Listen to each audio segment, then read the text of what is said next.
اس کام کے کچھ لوازم ہیں، کچھ شرائط ہیں، اس کی کچھ تدریج ہے جو ہمیں سنت سے ملتی ہے، قرآن سے ملتی ہے، حدیث سے ملتی ہے۔ تو میں اس کام کے ضمن میں اس کی وہ تدریجی مراحل اور اس کے لوازم اور اس کی شرائط بیان کرنا چاہتا ہوں۔ سب سے پہلی شرط اول، وہ فارسی کا شعر مجھے یاد آیا کہ در رہے منزل لیلا کے خطر ہاش بسے، شرط اول قدمی نس کے مجنوں باشی۔ پہلی شرط یہ کہ مجنوں بنو۔ تو یہاں کا پہلی شرط کیا ہے؟ پہلے صاحب ایمان بنو، ایمان تمہارے دلوں میں ہو۔ یا ایھا الذین آمنوا آمنوا باللہ ورسولہ، یعنی ایک ایمان تو تمہیں حاصل ہے، اقرار باللسان، وہ تو تمہیں والدین سے مل گیا، عقیدہ تمہارا ہے، متوارث جو ہے تم عقیدے کو مانتے ہو، لیکن دلی یقین والا ایمان حاصل کرو۔ اصل میں اس کے بعد گاڑی چلتی ہے، اس کے بعد جو ہے نتائج نکلتے چلے جائیں گے، لیکن اگر وہاں ایمان کی کمزوری ہے تب اوپر سے کوششیں کریں گے، نتیجہ نہیں نکلے گا، آگے ہم بڑھ نہیں سکیں گے، ہمارے جو جد و جہد ہے وہ کامیابی سے ہمکنار نہیں ہوگی۔ اس جیسے ہی ہے جیسے ہم درخت لگانا چاہ رہے ہیں جس کی جڑ ہی نہیں ہے۔ آپ زمین کھود کر درخت جو اس کے اندر گاڑ دیں گے تو زمین تو نہیں پکڑے گی اس کو، وہ تو نیچے سے جڑ ہو اور پھر درخت جو ہے اس سے ابھرے، تو وہ ہوتا ہے کہ جس کے لیے یوں سمجھیے سرسبز درخت بنے گا۔ اس حوالے سے سب سے پہلا قدم کیا ہے؟ ہم اپنے گریبانوں میں جھانکیں، اپنے دلوں کو ٹٹولیں، وہ یقین والا ایمان ہے یا نہیں؟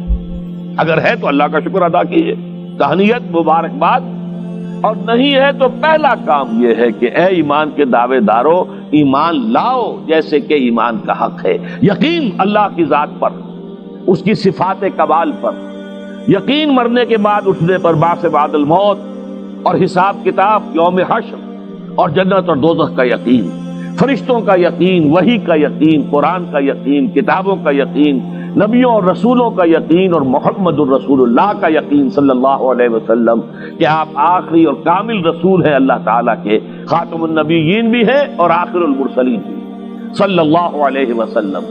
یہ یقین پہلے پیدا ہونا چاہیے۔ تو اب ظاہر بات ہے کہ جب میں نے یہ بات اتنی بڑی کہی ہے تو پھر مجھے یہ بھی بتانا چاہیے یقین کہاں سے ملے گا، کون سی دکان ہے، سپر مارکیٹ کوئی ہے جہاں پر کہ یہ جنس بکتی ہو؟ پہلی بات تو یہ ہے کہ اس کے لیے آسان ترین طریقہ کیا ہے؟ صاحب ایمان کی صحبت اختیار کرو۔ جیسے آپ بھٹی کے آگے بیٹھیں گے تو حرارت پہنچ جائے گی، آپ برف کی سل کے قریب بیٹھے ہوں گے ٹھنڈک پہنچ جائے گی۔ اگر صاحب ایمان ہے، کسی کے دل میں یقین والی بھٹی دہک رہی ہے، تو اس کے قرب سے آپ کے اندر بھی یقین پیدا ہو جائے گا۔ دوسرا طریقہ یہ ہے کہ شریعت کے احکام پر عمل کیے جاؤ، کیے جاؤ، کیے جاؤ، کیے جاؤ، اس عمل سے بھی یقین پیدا ہوتا ہے۔ یہ دو طرفہ معاملہ ہے، یقین سے عمل پیدا ہوتا ہے اور عمل سے یقین پیدا ہوتا ہے۔ جیسے آپ کہتے ہیں وشس سرکل، وہ بری شے ہوتی ہے کہ ایک چیز ہے بڑھ گئی تو پھر اس کے اور خرابی بڑھ گئی، اس سے پھر وہ پہلی خرابی اور بڑھ گئی، پھر وہ اس سے اور خرابی بڑھتی چلی گئی۔ جیسے پیچ آپ کہتے ہیں ہر چکر کے ساتھ وہ پیچ آگے بڑھتا جاتا ہے، اسی طریقے سے بھلائی کا بھی ایک سرکل ہے۔ ایک نیکی آپ کریں گے آپ میں ایمان پیدا ہوگا، اب آپ زیادہ نیکی کریں گے تو اب اور زیادہ ایمان پیدا ہوگا۔ تو یہ دو طرفہ سرکل ہے۔ اور تیسری بات جو ہے، خاص طور پر فہیم، ذہین، انٹلیکچوئل لوگ، سمجھدار لوگ، اور آج کی دنیا آپ کو معلوم ہے کہ ہمارے نوجوان طبقے میں بہت بڑی تعداد اور بہت سمجھدار لوگوں کی ہے، اس لیے کہ ان کی معلومات کا دائرہ بڑا وسیع ہو گیا ہے۔ جدید دنیا میں جو علوم ہے ان کا ایکسپلوژن ہے، دھماکہ ہو گیا، اتنے علوم پھیل گئے اور اس کے اثرات ہیں۔ اخبار بین لوگ بھی جو ہے وہ بھی ایک طرح سے ہر ایک ان میں سے فلسفی ہوتا ہے، آپ اس سے ذرا بات کر کے دیکھیے، وہ اپنے فلسفے بگاڑے گا، اپنی رائے دے گا، معلوم ہوتا ہے کہ شاید سب سے بڑا سیاسی تجزیہ نگار یہی ہے۔ لہذا وہ لوگ کہتے ہیں کہ ہمیں تو وہ بات بتاؤ جو ہماری عقل کو بھی اپیل کرے۔ یہ جو معاملہ ہے وہ ایمان جو عقل کو بھی اپیل کرے، اس کی سورس صرف ایک ہے اور وہ قرآن حکیم ہے۔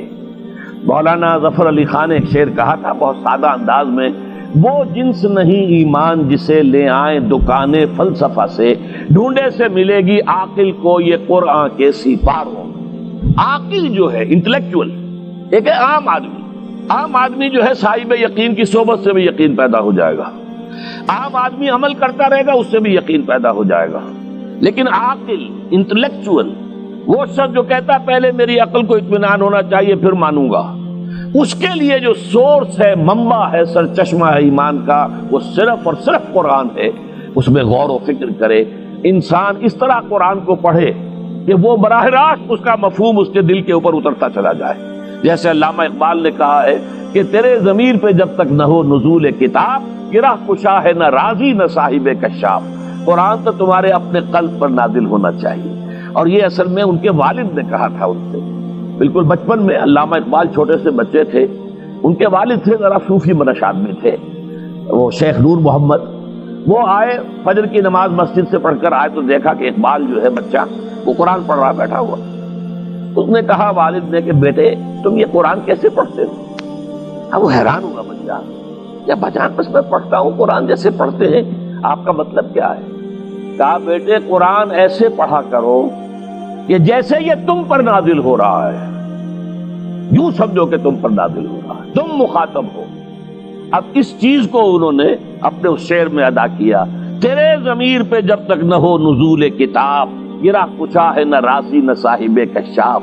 جیسے یہ قرآن قلب محمد پر نازل ہوا تھا، فَإِنَّهُ نَزَّلَهُ عَلَىٰ قَلْبِكَ، جبرائیل نے یہ اے نبی اے محمد آپ کے دل پر اتارا ہے۔ تو جب تک ہمارے بھی دل پر نہیں اترے گا تو قرآن مجید جو ہے وہ ہمیں انسپائر نہیں کر سکے گا۔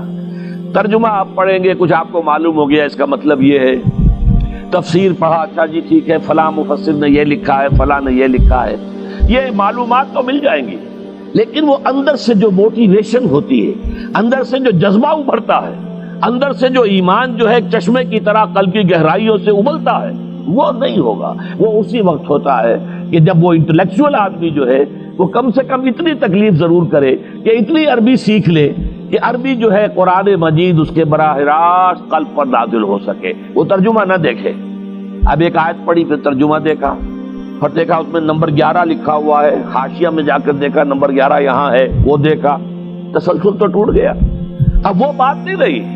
اور ترجمہ جو ہے وہ سبھی جانتے ہیں، دنیا میں ہر بچہ بھی سمجھ لے گا کہ غالب کا کوئی شعر ہو اور وہ آدمی پڑھ کے جھوم جاتا ہے کہ کیا بات کہی، اسی کا انگریزی میں ترجمہ کر دیجیے، اب اس میں کچھ بھی نہیں۔ آپ نے مفہوم تو بیان کر دیا انگریزی میں، لیکن جو تاثیر ہے اس غالب کے شعر کی وہ انگریزی میں منتقل نہیں ہو سکتی۔ تو قرآن مجید کا کچھ نہ کچھ مفہوم تو ترجمے سے معلوم ہو جائے گا، قرآن کی تاثیر ترجمے سے نہیں حاصل ہو سکتی، تفسیر سے نہیں حاصل ہو سکتی۔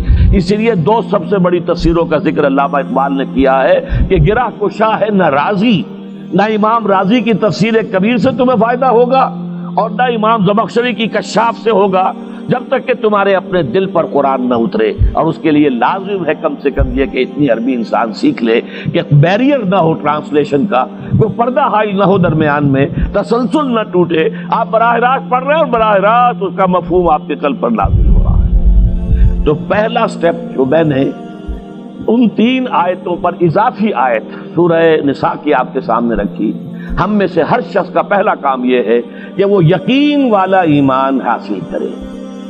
عام آدمی کے لیے صاحب یقین کی صحبت بھی مفید، عام آدمی کے لیے عمل سے بھی یقین پیدا ہوتا ہے، لیکن انٹلیکچوئل کے لیے، ذہین کے لیے، فہیم انسان کے لیے، انٹیلیجنسیا جسے آپ کہتے ہیں، اس کے لیے لازم ہے کہ وہ قرآن مجید کی گہرائیوں میں غوطہ زنی کرے اور قرآن اس کے اپنے قلب کے اوپر نازل ہو تو کہیں جا کر وہ قرآن کو سمجھے گا۔ چنانچہ علامہ اقبالی کا ایک اور شعر میرے ذہن میں آیا ہے، وہ میں آپ کو سنا دوں۔